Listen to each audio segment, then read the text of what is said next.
সবাই ভাবে তুমি দুর্বল, কারণ তুমি চুপ করে থাকো, কিন্তু সত্যিটা তারা জানে না। তুমি চুপ থাকো, তাই সবাই ভাবে তুমি বুঝি কিছুই পারো না। তারা দেখে না চুপ করে থাকা মানুষটার ভিতরে কতটা যুদ্ধ চলছে। তারা বোঝে না চুপ থাকা মানে চাপা কষ্ট নয়, চুপ থাকা মানে নিজেকে ভেঙে নতুন করে গড়ে তোলা, নতুন করে নিজেকে প্রস্তুতি নিয়ে তৈরি করা। আজকের এই ভিডিওটা শুধুমাত্র তাদের জন্য যারা কষ্টে ভাঙে না, বরং নীরবে লড়াই করে যায়।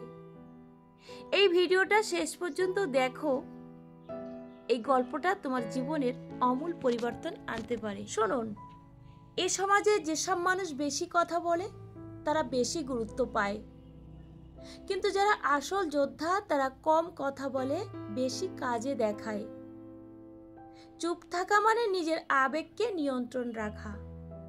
প্রতিটি চুপ থাকা মানুষ নিজের ভিতরে একটি শক্ত পাহাড় তৈরি করে। তুমি যেসব কষ্টের কথা কাউকে বলো না, সেগুলোর ভিতরেই লুকিয়ে আছে তোমার আসল শক্তি। তাহলে শুনুন, আপনাদেরকে একটা গল্প শোনাই। রিতম নামের একটি ছেলে, তার বয়স তখন মাত্র 12 বছর।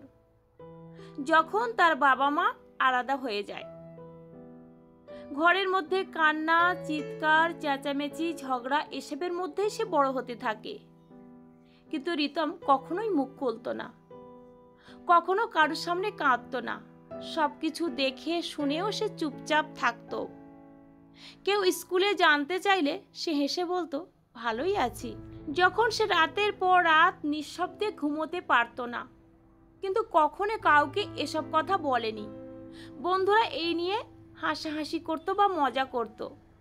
শিক্ষকরা বলতো, তুমি তো কখনো কাউকে কিছুই বলো না, কিছু বোঝাও না। কিন্তু এই চুপ থাকার মধ্যেই যে সে নিজেকে তৈরি করলো, পড়াশুনো করলো, নিজের প্যাশন খুঁজলো, খাটতে থাকলো নিঃশব্দে। 10 বছর পর রাহুল এখন একজন মোটিভেশনাল স্পিকার।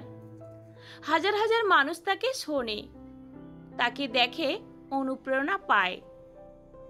আর সে এখন ইন্টারভিউতে বসেছিল একবার, এবং ইন্টারভিউতে বলেছিল, আমি চুপ ছিলাম কারণ আমি জানতাম আমারও সময় আসবে। আমার কষ্ট কাউকে না জানালেও আমি জানতাম আমি একদিন নিজেই আমার উত্তর হব। এই গল্পটা থেকে আমরা কি শিখলাম?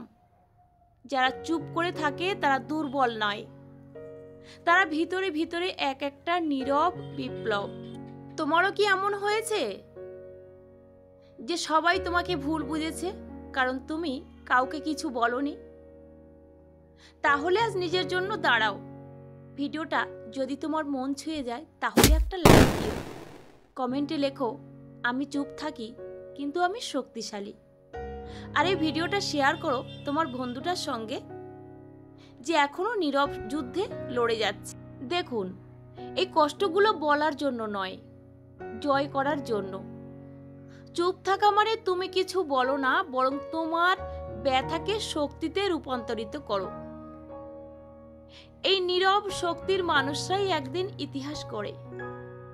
তুমি যদি চুপ করে থাকো আজও, লড়াই করে যাও, তবে মনে রেখো তুমি দুর্বল নও, তুমি একজন সত্যিকারের যোদ্ধা।